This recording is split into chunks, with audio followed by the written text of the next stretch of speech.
Magnetically levitated trains are common nowadays. However, the Maglev train, the Central Japan Railway Company developed, is quite unique and superior to the other trains. Running at more than 600 kilometers per hour, it has achieved the status of fastest train. This train uses superconducting magnets, which is why it is called SC Maglev. Once charged with an exciting current, the superconducting magnets of this train produce a circulating DC current and strong magnetic field forever, with zero loss. Let's understand more about this successfully tested train technology, which is projected to overtake other magnetic levitation technologies by the year 2027. The same technology is poised to connect New York City to Washington, D.C. in just 1 hour by 2030. To successfully operate a magnetically levitated train, we have to achieve the following 3 objectives. 1. Propel. 2. Levitate. And 3. Guidance. However, before we get into the details of how the SC Maglev train achieves these objectives, let's study about the heart of this train, the superconducting magnets. Levitating trains require enormously powerful electromagnets. The stronger the magnets, the more lift force and propelling force they have, resulting in higher train speed. A normal electromagnet is not able to increase the current value beyond a certain limit due to the heating issue. In the superconducting electromagnets, the temperature of the conductor is lowered below a critical limit. After this, the material suddenly produces a huge amount of current flow with zero resistance. That result is exactly what we want. The interesting thing is that you only need to charge the superconducting coil once, using an exciting current, in order for the short-circuited coils to produce a circulating DC current forever, with no energy loss. The current circulated by the superconducting coils is huge, 700 kiloamperes, almost 10,000 times the current value of the conventional household copper gauge wires. The superconducting electromagnets are obviously the most powerful and efficient electromagnets. The challenge is to keep the coils in a superconducting stage. For this purpose, an onboard liquid helium refrigeration system is used. The superconductor in the SC Maglev train is a niobium titanium alloy, which has a critical temperature of 9.2 Kelvin. To keep the alloy temperature below this limit, liquid helium at a temperature of 4.5 Kelvin is circulated around it. After passing over the conductor, the liquid helium evaporates. To bring it back to the initial stage, a helium compressor and refrigeration unit is used. The refrigeration unit works on the principle of Guilford-McMahon refrigeration cycle. Still, the cryogenic department's engineering task is not finished yet. The superconductor can absorb heat from outside in the form of radiation. To prevent this absorption from occurring, a radiation shield is added around it. However, during the train's operation, eddy current formation and heating issues can happen in this shield. To neutralize this heating, the radiation shield also needs cooling, which is achieved by supplying liquid nitrogen to the unit. To prevent convective heat transfer, a vacuum is maintained inside the radiation shield. 4 such superconductors with opposing current polarity are arranged in a unit.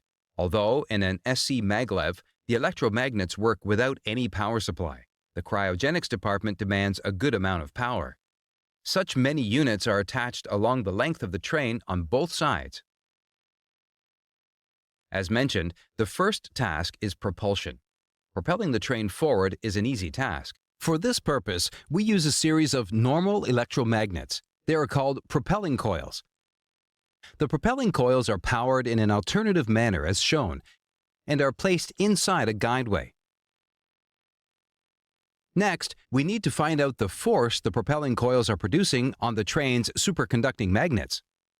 Please note that to understand the direction of force one magnet produces on the other, you just have to consider the nearest poles. In this way, let's analyze the force acting on the superconducting coils due to the propelling coils. If you take the result of all these forces, the net force will be in the forward direction. So the train moves forward. As soon as the train reaches the next mean position, switch the electromagnets to the alternate polarity so that the net force is again in the forward direction. Just by controlling the frequency of this switching, you can control the train's speed. Now let's get to the most interesting part of this technology, the levitation of the SC Maglev trains. You may be surprised to learn that the SC Maglev train's levitation is achieved with the help of these simple figure-8 shaped coils, which are not even powered. Many such 8-figure shaped coils are arranged in the guideway. To understand the levitation technology, we should first learn something about the nature of a pair of superconducting magnets. The resultant magnetic field produced by this pair of SC magnets is very similar to a long permanent magnet. So for simplification of the analysis, let's replace this pair with a long bar magnet. If a bar magnet moves parallel to these figure-8 shaped coils, can you predict what will happen? The varying magnet flux will induce EMF on both the loops according to Faraday's law. Are these EMFs in the same direction? Please note that this is a twisted coil. Only when we unwind it will we understand the right direction. It is clear the induced EMFs are opposite in direction, which means net EMF induced on this coil due to the bar magnet movement is 0, and no current will flow through the loop. In short, a bar magnet moving through the center of the loop won't have any effect on the loop. Now, consider the same case, but this time the magnet is slightly offset to the loop, as shown. Here, the bottom loop faces magnetic flux of higher strength, which means the EMF induced on the bottom loop will be higher than on the top. This higher strength also means that a net current will flow through the loop. This current flow produces a south pole on the top loop and a north pole on the bottom loop. If you analyze the force interaction between the magnetic poles, it's clear that a resultant upward force is imposed on the superconducting magnet. If this force is more than the gravitational pull, the magnet will move up. Yes, movement of a superconducting magnet parallel and offset to a figure-8 shaped coil produces levitation. As the magnet moves up, the difference between EMF values and the current flow in the loop reduces, which means the force on the loop also reduces. Finally, when the upward force becomes equal to the gravitational pull, the magnet balances, or the train has achieved levitation. Japanese engineers achieved a levitation of 3.9 inches using this technology. Clearly, the higher the train's speed, the greater the levitation force, which means that when the train is at rest, it cannot levitate. This is why the SC Maglev train uses normal tires for starting and low-speed operation. When the train achieves a critical speed, the tires retract as the electromagnetic force is strong enough to levitate the train. Next comes the question of train guidance. Guidance means the train should always be centered. It should move without hitting the sidewalls. In other words, it should achieve lateral stability.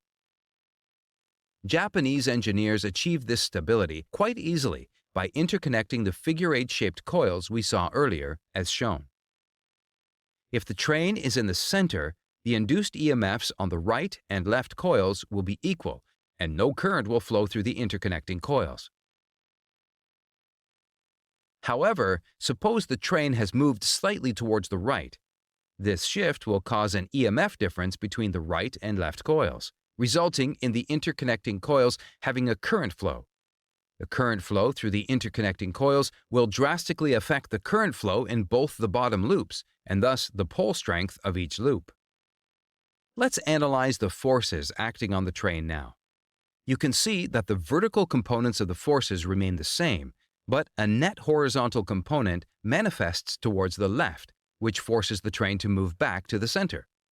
As the train nears the center, the currents in the interconnecting loops decrease, and finally, the horizontal component of the force disappears. What an easy and brilliant mechanism to stabilize the train, right? From the discussion so far, you might understand that the cryogenic system of the train and the other electrical appliances of the train require a huge amount of electrical power. How do you transfer electrical power to such a high-speed train?